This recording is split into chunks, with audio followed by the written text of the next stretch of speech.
¿Qué tal? ¿Cómo le va? Muy buenas noches, bienvenidas y bienvenidos a este primer programa de 2020 de Mirada Crítica aquí en Rompeviento.tv, 6 de enero de este año nuevo. Por supuesto, primero que nada, pues mandarles una felicitación muy grande, que les vaya muy bien este año, que sea mucho mejor que el 2019. Y por otro lado, pues agradecerles mucho sus aportaciones, sus apoyos aquí al canal de Rompeviento. Hasta ahorita van 53% de la meta establecida, más o menos van como 161,143 pesos. Ojalá nos sigan apoyando. Es importante, pues, obviamente, para la sobrevivencia de este canal. Muchos de los que colaboramos aquí no percibimos salario alguno.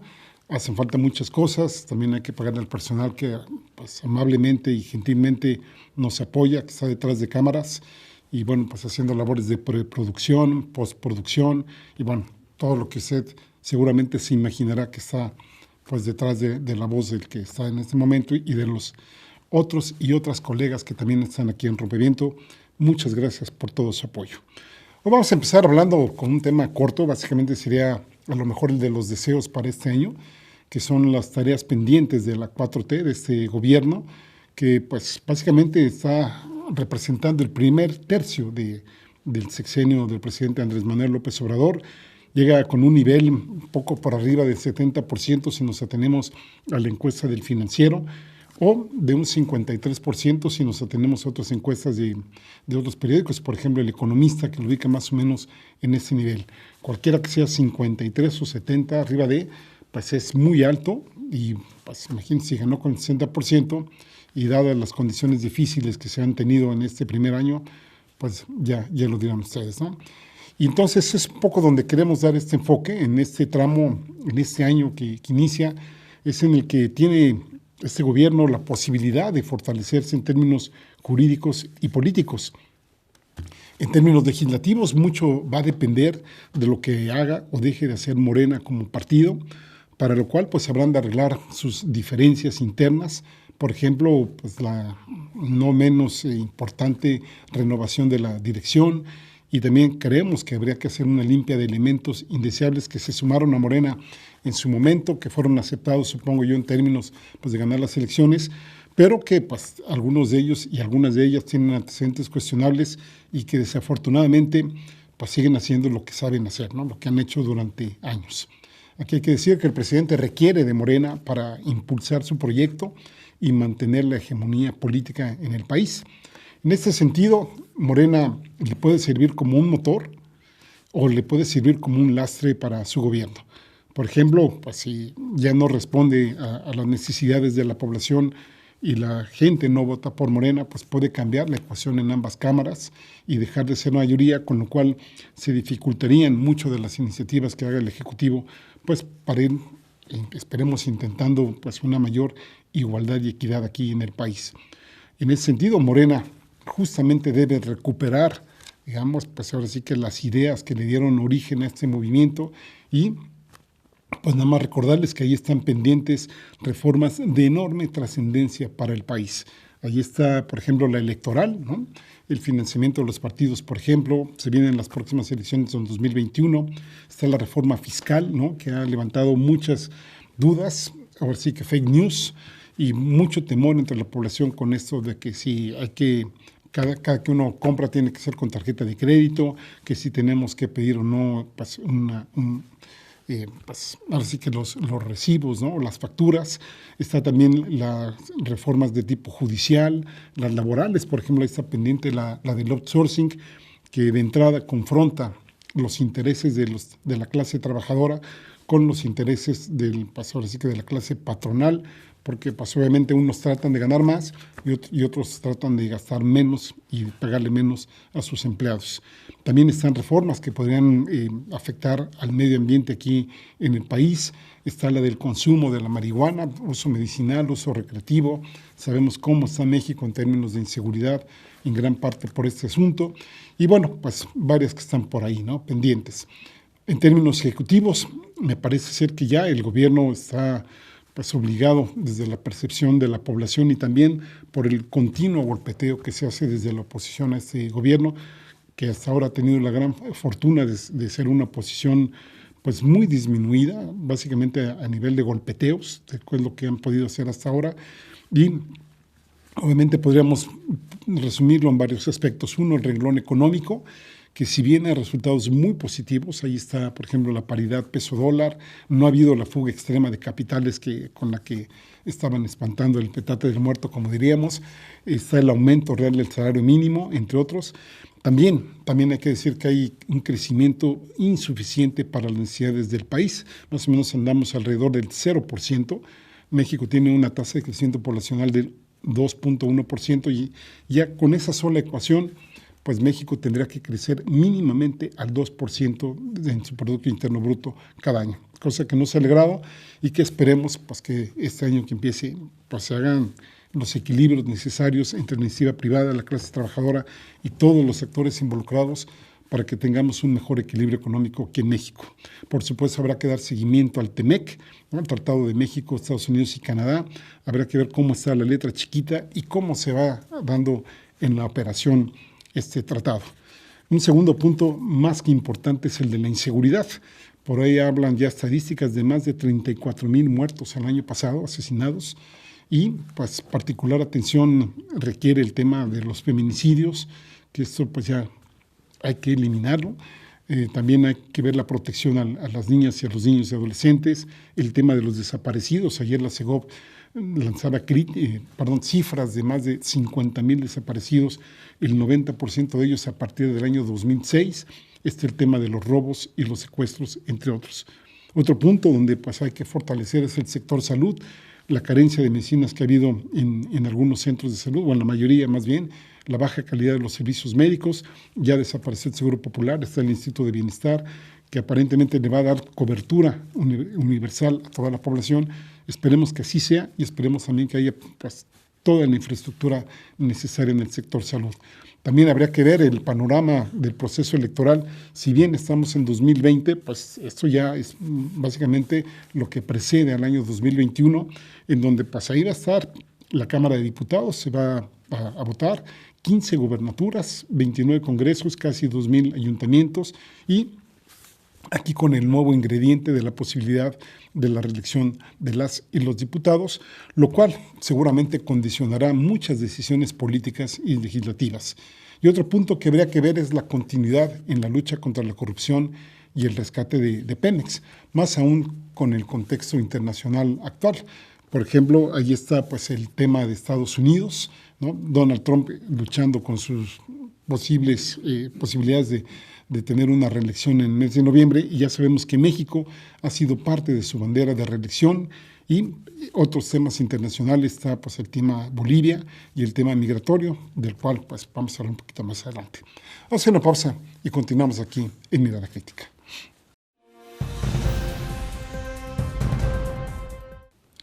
Este segmento lo vamos a titular Trump, el gran peligro mundial del año 2020. Estamos en un periodo de incertidumbre por las acciones, por las decisiones de Donald Trump que ha tenido ya en el Medio Oriente. La semana pasada, Donald Trump ordenó el asesinato del general iraní Qasem Soleimani, o Soleimani, como ustedes lo quieran pronunciar, dizque para evitar una guerra. Conforme pasan los días, va saliendo más elementos de análisis que nos pudieran ayudar a entender un poco más, que no del todo, ¿no? Del porqué de este movimiento militar y geopolítico de Donald Trump. Por ejemplo, en una de sus columnas, Alfredo Jalife, de La Jornada, nos llama la atención que hasta ahora no ha habido ni sepultura formal y tampoco se sabe la identidad del supuesto contratista, ¿no? De que Estados Unidos dice que fue asesinado el 27 de diciembre en Kirkuk, que es una ciudad petrolera kurda allá en Irak, y que fue asesinado por misiles de milicias chiitas iraquíes, que recordemos que estas milicias son armadas, entrenadas y financiadas abiertamente por Irán, lo cual pues desencadenó o fue un pretexto para desencadenar represalias de Estados Unidos que cobraron la vida de 25 combatientes en Siria e Irak, lo que a su vez provocó protestas en las que se dio un incendio parcial de la embajada estadounidense en Bagdad. Allí pues el embajador de Estados Unidos incluso tuvo que ser desalojado. Y solo unas horas después, Estados Unidos lanzó el ataque en el que también mataron, además de este general iraní, al líder iraquí Abu Mahdi al-Mohandis, espero haberlo pronunciado bien. Él es de las milicias chiitas, Fuerzas de Movilización Popular, ¿no?, que es Asdaq el-Saabi, ¿no? Sí, perdón que no lo pronunciemos bien, ahí reconozco mi ignorancia en el tema del idioma árabe. Bueno, estos dos asesinatos, ¿no?, solo fue la operación de estos asesinatos, solo fue conocida por un senador republicano, Lindsey Graham, por el premier israelí Netanyahu y Mark Esper, que es recién nombrado secretario del Pentágono, y bueno, pues también ahí el infaltable Mike Pompeo, que fue, recordemos, exdirector de la CIA, y como lo describiría Jalife, un aficionado literalmente de las relaciones internacionales, pero que para nuestra desgracia pues es el secretario de Estado de Estados Unidos de Norteamérica. De esta operación, Donald Trump no informó ni al Partido Demócrata ni a otros países aliados que están sumamente involucrados en esta región, como es Gran Bretaña. De hecho, ya fanfarroneó que él no necesitaba pedirle permiso a nadie. Entonces, aquí habrá que ir desglosando una serie de aspectos. ¿Por qué el jueves 3 de enero y no antes o después? O sencillamente, ¿por qué lo hizo, no? Las actividades de este general eran más que públicas y además Estados Unidos lo viene siguiendo desde antes del año 2007. Aquí podríamos preguntarnos, ¿algo que ver con los ejercicios militares de Irán que tuvo con Rusia y con China? ¿Participó Israel en su muerte? ¿Fue una trampa el viaje de Damasco a Bagdad en vuelo comercial del general chiita Soleimani? Este general, por cierto, fue recibido por Abu Mahdi al-Mohandis, que también pues, fue el que fue asesinado, ¿no? Y aquí las preguntas es, ¿por qué fue este general a Bagdad en estos momentos? Estados Unidos toma como pretexto o dice que fue a operar una guerra contra sus intereses en el suelo iraquí ocupado y que su asesinato fue para evitar una guerra. E incluso las autoridades iraníes han dicho que demuestre esa situación, ¿no? Trump alardea de su relación con el rey saudí árabe, quien ha hablado de cortar la cabeza a la serpiente iraní y cuyas instalaciones petroleras fueron atacadas con misiles disparados por drones el año pasado, acto del que Estados Unidos acusa a Irán, pero hay serias dudas de que inclusive haya sido el mismo Israel, el que pues, llevó a cabo esta operación. La otra pregunta es, ¿solo fue una decisión más tomada, pues, por ejemplo, aquí cito a Robert Fisk, también de La Jornada, que dice, por el orate presidente con resultados incalculables? Este columnista, que es experto en Medio Oriente, nos pone en este contexto. Dice, imaginemos lo que ocurriría si un general de Estados Unidos de primer orden, o dos, puesto que también Abu Mahdi al-Mohandis, en una figura prominente de Irak, fuera volado en pedazos durante una gira por Medio Oriente. Habría bombardeos aéreos, ataques a los centros nucleares iraníes, amenazas de Washington de cerrar todo el tráfico entre Irán y el mundo exterior, la muerte de un estadounidense en Bagdad el viernes pasado, a que añadiríamos nosotros, si es que lo hubo, a mí me parece que no, y dice, y los disturbios frente a la embajada de Washington en Bagdad no justifican, dice Robert Fisk, para nada los ataques de Estados Unidos a esta escala. Aquí entonces, pues además de analizar el cómo, el por qué y el cuándo se dio, podríamos preguntarnos qué sigue, el precipicio de una nueva conflagración mundial. Yo creo que no, pero sí que va a haber grandes problemas en todo el planeta. Y ahí es donde justamente radica el temor, por un lado, a la posible retaliación, es decir, a los posibles ajustes de cuentas o venganzas iraníes, y a su vez las nuevas respuestas que puede dar Estados Unidos. Irán ya ha divulgado 35 objetivos en contra de Estados Unidos y a su vez Estados Unidos 52 del lado iraní. En el plano interno, habría que preguntarse si este asesinato le va a costar a Donald Trump la reelección. Aquí, por ejemplo, Jalife vuelve a decir que Carter también perdió la reelección en Irak y también habría que ver las consecuencias geopolíticas, militares, comerciales. En primer plano, por ejemplo, todo lo que tiene que ver con los energéticos, que ahí esta zona del Golfo es más que caliente en este sentido, sobre todo en el tema del petróleo, por la producción, pero también por la distribución que se da en esta zona, ¿no? Por el paso del petróleo. Hay que decir también que Irán cuenta con milicias armadas, tanto propias como también libanesas. Por ejemplo, aquí podríamos citar a Hezbollah, para atacar no necesariamente de forma frontal, pero sí, por ejemplo, pues guerra de baja intensidad, guerra, pues a lo mejor guerra de guerrillas o guerras asimétricas, como ahora les llaman, con drones, misiles, etcétera. Esto sobre intereses de Estados Unidos, pero también, y ahí es donde entra pues ya la polarización a nivel mundial de países aliados estadounidenses, como pues podrían ser instalaciones petroleras, ya les habíamos comentado, las nucleares, por ejemplo, Israel, ¿no? Los problemas en estructuras económicas, militares, atentados, asesinatos de personajes públicos, bloqueo del tránsito del petróleo por el Golfo Pérsico, ciberataques, guerras informativas, pues todo lo que se les ocurra a los iraníes, y también en Irak, que hasta ahora ha sido un aliado o no aliado de Estados Unidos, pero que tienen ahí tropas estadounidenses, pues la facción iraquí que está a favor de Irán, pues ya se están pronunciando como defensores de la soberanía nacional en contra de la agresión de Estados Unidos. Ahí más o menos en Irak hay 5,000 soldados estadounidenses para evitar el resurgimiento del Estado Islámico. Por lo pronto, en Irak el Parlamento árabe exigió la expulsión de fuerzas militares extranjeras con dedicatoria a Estados Unidos. Y bueno, ya Donald Trump dijo que tendrían que pagarle los miles de millones de dólares por si quieren que saquen de ahí a sus tropas. Irán ya anunció que prácticamente abandona el acuerdo nuclear de 2015, que se ha visto debilitado desde que Donald Trump retiró a Estados Unidos en mayo de 2018 y reimpuso una serie de sanciones fuertes a Irán, que recordemos es una importante potencia nuclear, y desde ahí las tensiones han ido escalando. En este sentido, hay que recordar que Obama había dejado las cosas más o menos bien tersas con Teherán. La prueba de ello es el acuerdo nuclear con el mismo Irán y con otras potencias del G5, que son nucleares, y con la misma Unión Europea. Hecho que iba, hay que decirlo también, en contra de los intereses de grupos políticos económicos de Estados Unidos, y que recordemos que el mismo Donald Trump calificó a este acuerdo como el peor acuerdo y que por supuesto que lo iba a destruir. Este fin de semana el Pentágono anunció que Estados Unidos pues va a desplegar más de 3,000 soldados en Medio Oriente, con lo cual pues sigue atizándose el fuego en un ambiente que tiene pues ahora sí que al mundo en una situación de tensión. Vamos a hacer una pausa y en el próximo segmento vamos a hablar de quién era Qasem Soleimani. Ahora volvemos.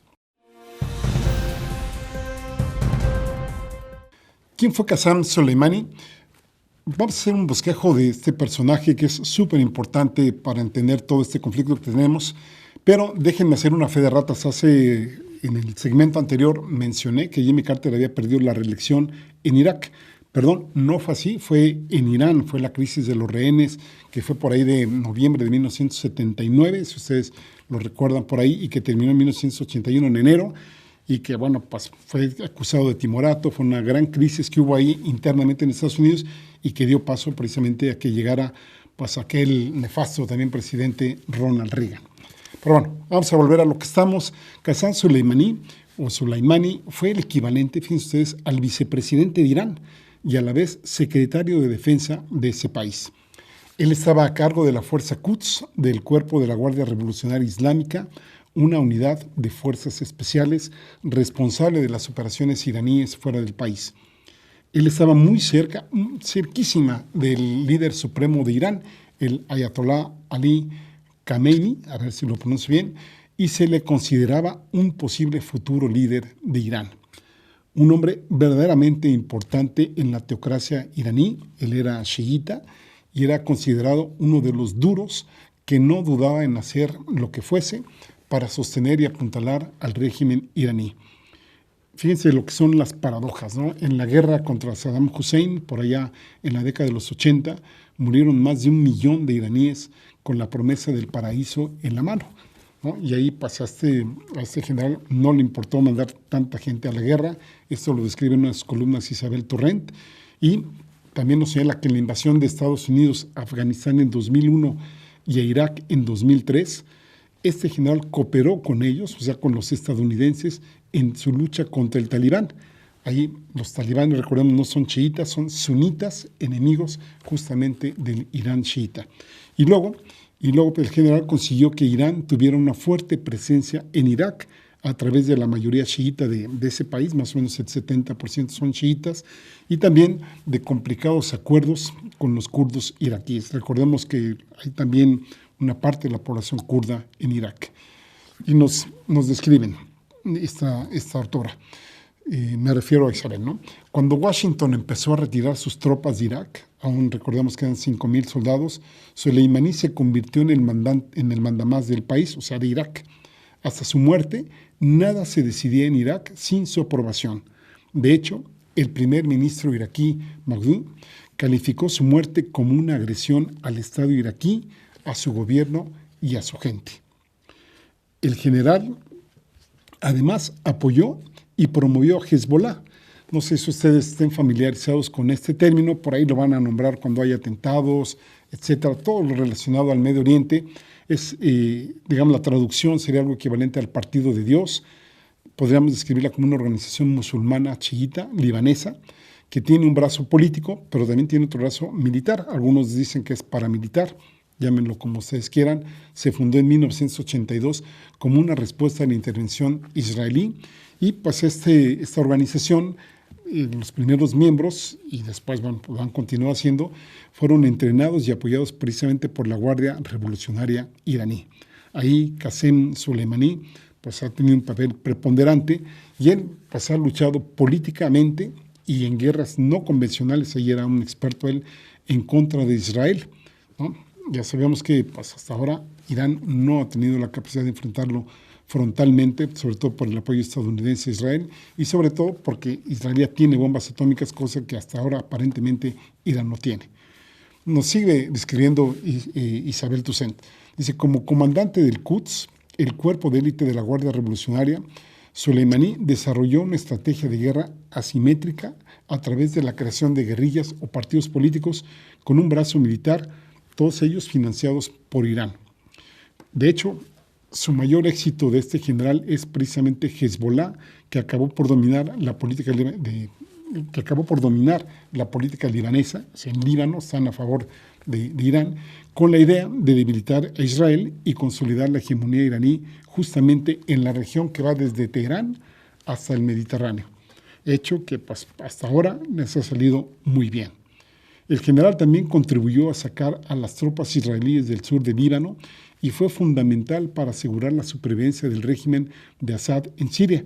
¿Se acuerdan ustedes que el año pasado todavía hemos estado hablando de más de 500,000 muertos allá en esta región? ¿Se acuerdan todas las fotos que hemos tenido también pues, de gente que va huyendo de la guerra? Aquel niño precisamente en la playa que murió también.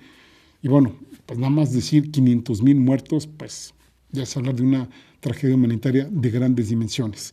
Y ahí han hecho que la influencia iraní esté sumamente fuerte y justamente Soleimani tiene gran parte de la responsabilidad de que Irán tenga pues, una fuerte influencia en toda esta región. Para desgracia de Soleimani, que en algún momento colaboró con Estados Unidos, pues nos dice que queda claro que Estados Unidos apoya primeramente cualquier signo que le sirva, pero también cuando después ya no les son útiles, se puede deshacer de ellos de cualquier forma. Aquí podríamos decir lo que en algún momento en México se manejó como la ley de las 3 R's, ¿no? El destierro, que podríamos decir la desaparición, el encierro o el entierro. Solo habría que preguntarle, bueno, aquí en México lo acabamos de ver con Genaro García Luna, que ahí está detenido en Estados Unidos. También podríamos preguntarle a Abu Bakr al-Baghdadi, que es sirio. Él fue un musulmán sunita que era enemigo de Teherán y que después pues, se lo echaron. Está Osama Bin Laden, ¿no? ¿Cuánto dinero le invirtió Estados Unidos a Osama Bin Laden?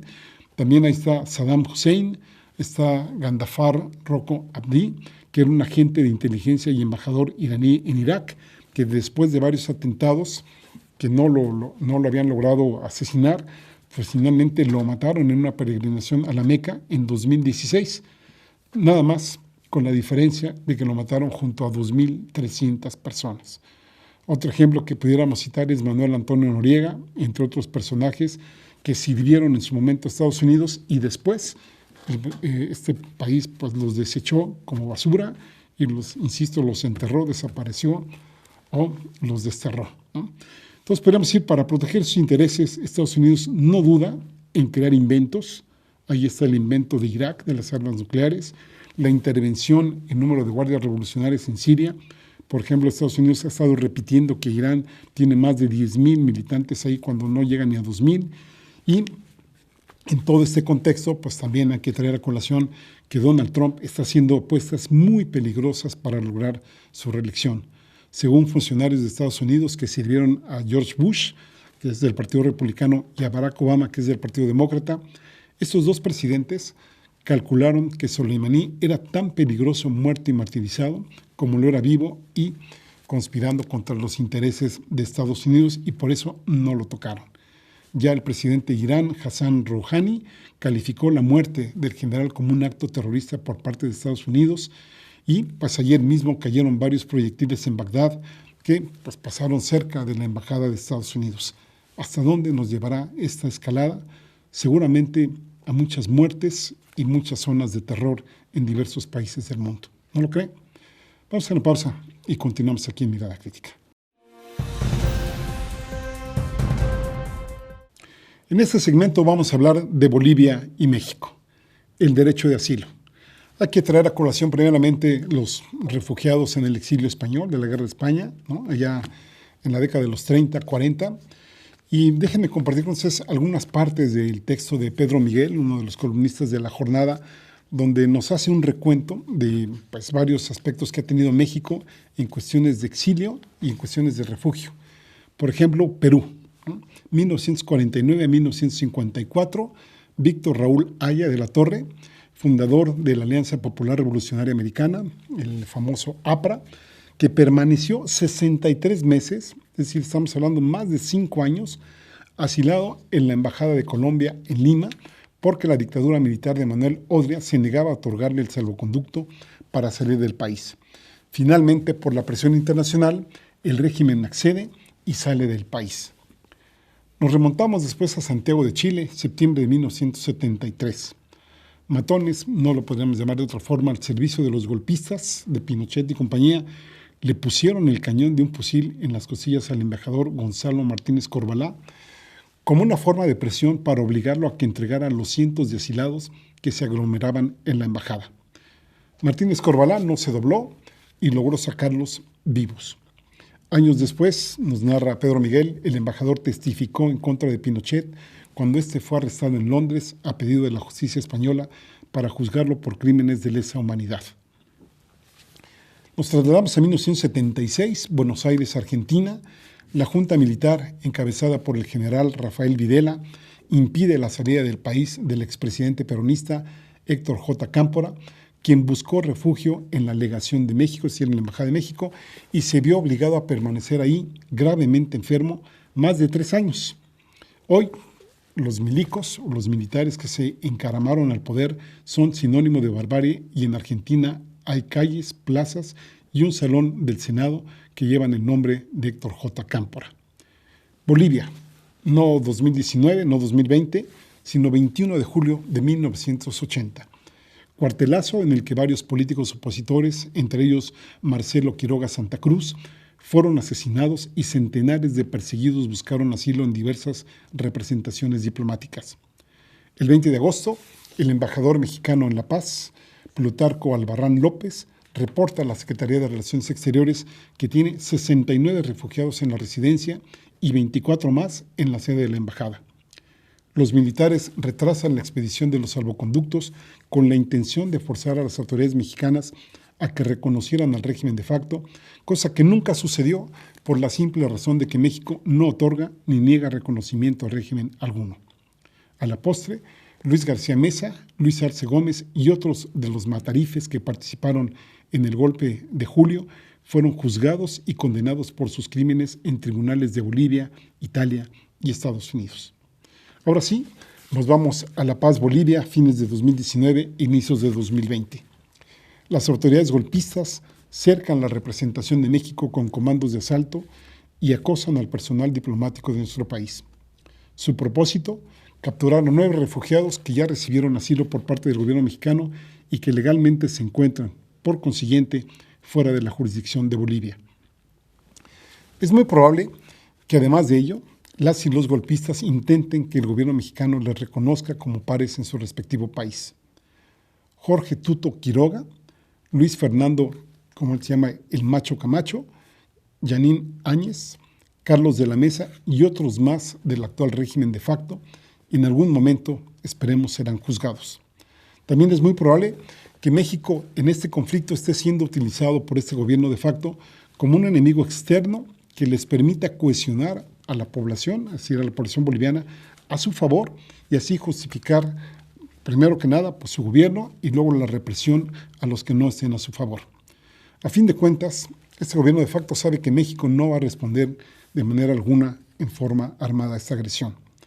El pecado, entre comillas, de México fue haber dado asilo político a Evo Morales y a algunos de sus colaboradores. Por ejemplo, vino con ellos la exministra de Salud, también Álvaro García Linera, exministro y los exministros, por ejemplo, de la Presidencia y de Gobierno, Juan Ramón Quintana y José Hugo Moldiz, a los que ellos dos sí están allá en Bolivia todavía, y a ellos se les ha negado el salvoconducto que les permita salir precisamente de ese país. Esto, pues, después de que ocurrió el golpe de Estado allá en Bolivia, pues México se movilizó para proteger a estas personas. Evo Morales fue trasladado de Bolivia a México en un avión de la Fuerza Aérea Mexicana. Algunos sectores criticaron esta acción, desde los costos hasta las implicaciones políticas. Estuvo unos días en este país, viajó primeramente a Cuba, aparentemente por términos médicos, y después se fue a Argentina, en donde está actualmente, desde donde se encuentra organizando las futuras acciones del movimiento al socialismo de cara a las próximas elecciones en Bolivia. Uno de los voceros del régimen de facto, el expresidente boliviano Jorge Fernando Quiroga Ramírez, a quien Evo Morales derrotó 2 veces en las elecciones presidenciales, ¿sí? Él se autonombra Tuto, y hay que decir que este hombre es un correligionario, es del Partido Acción Democrática Nacionalista, fue sucesor durante un año del dictador Hugo Banzer. ¿Se acuerdan ustedes de él? Cuando este dictador murió y él fue, pues, nombrado durante un año presidente sustituto, ¿no? Actualmente también fue nombrado ahora por el golpismo como delegado ante la comunidad internacional y, pues, nada raro por su cercanía con Estados Unidos, con Washington. Él es ingeniero industrial y maestro en administración de empresas, y él se formó, hizo su carrera universitaria tanto de pregrado como de posgrado en universidades tejanas, además de que está casado con una estadounidense. Bueno, desde esta posición de representante del gobierno boliviano, pues ha estado insultando a México y en particular al presidente López Obrador. Por ejemplo, una de las que traemos a colación, cuando dijo, creo, y lo cito textualmente, creo que el señor López Obrador, este cínico sinvergüenza, se pasó de bellaco con Bolivia porque ha confundido nuestro respeto, nuestra deferencia con cobardía, y es bueno que no se equivoque, que no venga a matonear, es decir, como matón, a la segunda presidenta de la historia de Bolivia, Yanín Áñez. Y más adelante dijo, es hora de hablar claro. Usted claramente ha decidido ser el padrino de los tiranos latinoamericanos y usted es un cobarde matoncito porque le hemos visto pasar vergüenza arrodillado ante Donald Trump, que le pone exigencia. Hasta ahí dejo la cita textual, que bueno, pues vean ustedes el calibre diplomático que pudiera tener este expresidente. Áñez acusa a México de ayudar a evadir de la justicia a las personas que están asiladas en la Embajada de México, así como de que México está teniendo injerencia en asuntos internos de Bolivia. Cuando Evo Morales estuvo en México, esta presidenta exigió a nuestra Cancillería que lo silenciara, que lo sometiera a un régimen de vigilancia y censura, que no emitiera declaración alguna, invocando un tratado que ni México ni Bolivia firmaron o ratificaron nunca. También hay que decir, la embajadora María Teresa Mercado Pérez, que había estado como nuestra representante allá en Bolivia, fue declarada persona non grata en ese país, después ya está afuera. Y en otro incidente, hasta diplomáticos españoles que visitaron la embajada mexicana fueron denostados por el régimen de facto boliviano, y también estos ya están en España. La Secretaría de Relaciones Exteriores mexicana presentó un instrumento ante la Corte Internacional de Justicia, principal órgano judicial de la ONU. Marcelo Ebrard, pues, que es el canciller mexicano, declaró, y aquí lo cito textualmente, que el hostigamiento y la intimidación en contra de la legación diplomática mexicana no tienen precedente y son incluso mayores a lo vivido durante las dictaduras militares en América Latina en el siglo pasado. Yanín, hasta ahí dejo la cita, ¿no? Yanín Áñez y su gobierno están violando la Convención de Viena sobre relaciones diplomáticas.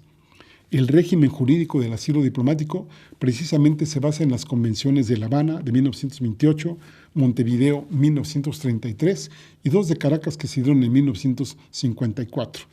En términos de, digamos, legislación internacional, está acordado que corresponde al Estado asilante, es decir, al que da asilo, la calificación de la naturaleza del delito y de los motivos de la persecución y que esa debe ser respetada, ¿no?, por, digamos, esta clasificación debe ser respetada por el Estado, digamos, en donde pues, se encuentra, en este caso, la alegación de determinado país, y es justamente, en este caso, México, como Estado asilante, el que decide si da asilo o no da asilo, y si continúa o no dicho asilo, y si lo continúa, pues está en posibilidades de exigir el salvoconducto para el perseguido. Eso es lo que no ha respetado el gobierno boliviano actual. El cerco militar contra la embajada y la residencia oficial es un acto de intimidación inadmisible hacia los ciudadanos bolivianos que cuentan con la protección de México, aun cuando el nuevo gobierno de facto sostenga que el propio gobierno mexicano lo pidió, y también pone en riesgo la integridad del personal diplomático mexicano. En suma, desde cualquier punto de vista, es más que inadmisible.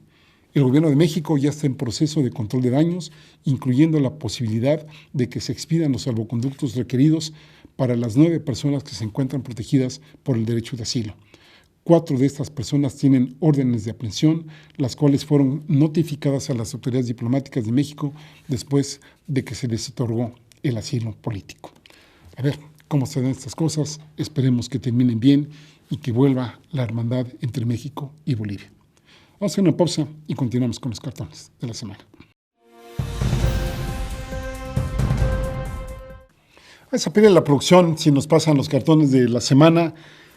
Por supuesto, los primeros tienen que ver con la situación allá en Medio Oriente. Aquí está Donald Trump, pues haciendo su lista de cositas para 2020, ¿no? El no impeachment, ¿no? Iniciar la Tercera Guerra Mundial, ganar las elecciones del 2020, no abrazos con México y no más Twitter. Yo este último lo borraría y, bueno, pues a lo mejor ahí vean cómo tiene al mundo sobre de él, que desafortunadamente Estados Unidos sigue teniendo el poderío militar y económico y político como para desgraciarle la vida a gran parte de la humanidad. El segundo cartón es de Fer. Aquí está pues, la cigüeña trayendo el año nuevo, pero viene cargado con Donald Trump y con unos cuantos misiles, que este tipo está, bueno, ¿cómo calificarlo? Que no dudaría en crear una catástrofe, pues cualquiera que sea, con tal de satisfacer sus propios intereses. Ya vimos que les importa nada matar al que se tenga que matar, crear la desestabilización que se tenga que hacer, con tal de supuestamente él hacer América, a Estados Unidos, grande otra vez. Esperemos que haya algo que lo frene y que, bueno, pues que no suframos por mucho tiempo a Donald Trump. Este tercer cartón es de Rictus. Aquí nos habla, bueno, pues ya ven que ahora estamos en el 6 de enero de la llegada de los Santos Reyes y el recibimiento que les da precisamente Donald Trump a estos magos que vienen de Oriente. Pues parece ser que a balazos. Chelo, en este otro cartón más o menos tiene la misma temática, pero con otro formato de dibujo. Ahí está pues un misil de Estados Unidos justamente cayéndole a los Reyes Magos, que pues esperemos que las cosas no pasen a mayores, que haya las suficientes, pues no sé, ¿no? Acciones diplomáticas que puedan, pues por un lado, que se haga justicia de este asesinato. Yo creo que no tendría que quedar impune, pero por el otro lado, pues el equilibrio es suficiente para que pues no estemos al borde de una conflagración mundial otra vez, ¿no? Que lo vamos a tener de una u otra manera y esperemos que sea con los menores daños posibles. Gracias al señor Trump habría que darle ese agradecimiento, ¿no? Siguiente cartón, este es de Rapé, ¿no? Rapé aquí pone a Donald Trump en una guillotina, en impeachment sobre él, pero por otro lado, pues apretando el botón rojo sobre Irán, y pues Rapé lo está calificando a esta situación como un distractor. Si es así, qué distractor tan caro puede salir, no solo para el propio Trump o para el propio Estados Unidos, sino para toda la humanidad. El siguiente cartón es de Kench, ¿no? Aquí ya estamos hablando de otros temas. Pues el mundo está en situación no muy halagüeña, la contaminación sigue, el cambio climático también se viene dando, muchas inestabilidades en varios países. Y bueno, pues Kench nos dibuja al mundo en este 2020 pues muy traqueteado, ¿no? Muy herido de varias partes, deshaciéndose por uno, y por otro lado, pues sostenido de una base más que inestable, y habrá que ver si somos lo suficientemente inteligentes o seguimos siendo, como diría Joan Manuel Serrat, lo suficientemente incompetentes y soberbios para seguir destruyendo a nuestro planeta. El siguiente cartón no es un cartón, es una foto. Esta está tomada de Australia, en donde los incendios han sido de veras espeluznantes. No sé si a través de redes sociales hayan visto fotos o hayan seguido las noticias de lo que está ocurriendo ya en ese país, que está muy, muy, muy fuerte este incendio, mucho más de lo que se dio en su momento recientemente en África, de lo que se dio en otras regiones del mundo, en la misma Amazonía brasileña. Y bueno, insisto, ¿no? Habría que parar tanta destrucción en el mundo, muchas de estas causadas por efectos humanos. El siguiente cartón, este es del Fisgón. El Fisgón aquí nos hace este interesante recuento de sus predicciones, en donde pues termina diciendo, pues, ¿para qué nos hacemos? No son predicciones, sino estas cosas ya están sucediendo y que tienen mucho que ver con las campañas mediáticas, ¿no? Pues ahora sí que todo lo que se está dando a nivel nacional e internacional. En el nivel nacional, en la parte de abajo, dibuja a Felipe Calderón, en donde pues, dice un político tan importante del viejo régimen será acusado, ¿no? de cosas graves y que ya todos sabíamos, y ahí está Calderón diciendo, pues, ni se ilusionen con eso. Dibuja, pues, que algunas plumas, es decir, escritores perseguidos, difundirán que, pues, ahí está, que nos estamos convirtiendo en Pejezuela, ¿no? Y dibuja prácticamente pues, a este escritor con el que ha estado ahí, con Enrique Krause, con el que ha estado pues, más o menos atacando muchísimo al gobierno del observador, junto con otros escritores u otros analistas, pues tipo Héctor Aguilar Camín y toda pues, esa rama de escritores de derecha que pues, ahí están, ¿no? Haciendo su labor, que les correspondería como oposición, y que desde el otro lado pues habría que dar la argumentación correspondiente para hacerlos caer en que pues no tienen la razón de estar atacando eso, y que pues las épocas anteriores con Peña Nieto y Calderón no fueron para nada más favorables de lo que estamos teniendo ahora. Luego abajo tiene ahí que las fake news, hace alusión a ellas, pues por ejemplo hace la broma de que pues México ya está comprando Cuba, ¿no? Junto con Evo Morales. Y bueno, pues esto hay que estar al pendiente justamente de no caer en este tipo de situaciones. De un lado y de otro podrían decir, y eso es cierto, y aquí pues el análisis, la lectura de los distintos puntos de vista, pues es lo que nos va a enriquecer, a entender un poquito más de la situación en la que estamos viviendo. El siguiente cartón, este es de Hernández. Recientemente se dio a conocer un informe de los legionarios de Cristo, ¿no? Esperemos hablar la próxima semana de él, donde pues nada más nos dicen que Maciel abusó de más de 60 niños, ¿no? Y aquí Hernández pues dice, ¿están denunciando o están presumiendo? Porque aquí no solo bastaría la claridad, digamos, la transparencia de este tipo de situaciones, sino también terminar con la impunidad de estas situaciones. El siguiente cartón tiene que ver con este mismo tema. Pues lo está haciendo también el Fisgón, ahí pidiéndole perdón a Botticelli por tomó la obra de la Natividad, y en donde pues ahí están los ángeles diciendo, lo primero que habría que hacer es impedir que Maciel y su legión pues se acerquen a este hermoso niño, porque ya sabemos todos los denuncias que hay en contra de los legionarios de Cristo, y me parece ser que en otras iglesias y en otras ramas de la Iglesia Católica también se ha permitido en demasía el abuso en contra de los niños y niñas. El siguiente cartón, si lo tenemos, ya en otro tema, pues aquí está, pasó desapercibido en los últimos días la cantidad de dinero que recibieron Los diputados, a los senadores les recortaron algunas prestaciones, pero tenemos entendido que se las compensaron otras. Y aquí está una persona leyendo una nota que dice: legisladores se otorgan 3 semanas de vacaciones, y dice: lógico, en menos de 3 semanas no se alcanzan a acabar el aguinaldo que se dieron. Habría que ver cuánto se dieron, y pues no, que estamos en época de austeridad. El siguiente cartón, este es de Rocha, pues también haciendo alusión a la defensa tan férrea que hizo Lorenzo Córdoba para pues, que no le bajaran el sueldo a él y a los consejeros. Nada más habría que ver cuánto están ganando ellos y si realmente justifica que ganen salarios tan altos, sobre todo tomando en cuenta cuánto gana la mayoría de la población. Y este último cartón no es un cartón, perdón, tenemos este de Rocha también.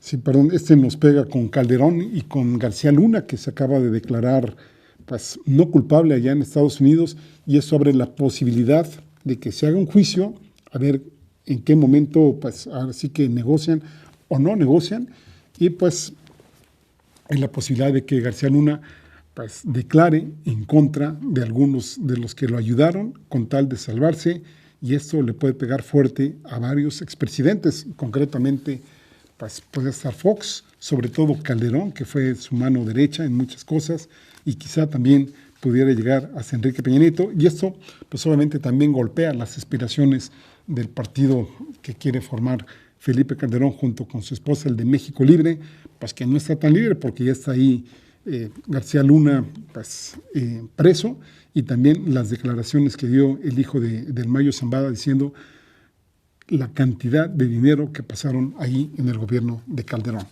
Y ahora sí, esta última cartón, que no es cartón sino que es foto, que no se nos olvide que allá en Chile sigue habiendo represión en contra pues, de la población que se está manifestando sobre las condiciones socioeconómicas que se viven en ese país. Esta foto fue tomada de un video en donde pues, fuerzas policíacas se fueron sobre un joven y literalmente lo prensaron entre 2 carros, y que pues ya hasta el último recuento que tuvimos eran más de 270 jóvenes que tenían lesiones en sus ojos, sí, en sus ojos, porque les estaban disparando, ahora sí que balas de goma, precisamente a la cara. Y bueno, pues además de los presos que se tienen ahí, de la represión que ha habido, pues que sigue habiendo inconformidad en Chile, y que probablemente esto lo veamos que se recrudezca ahora que empiece el nuevo ciclo escolar en aquel hermano país. Bueno, pues eso es todo por hoy. Que les vaya muy bien. Reiteramos que tengan un muy buen inicio de año. Feliz 2020. Que les vaya muy, muy, muy bien. Sigan aquí en Rompimiento.tv.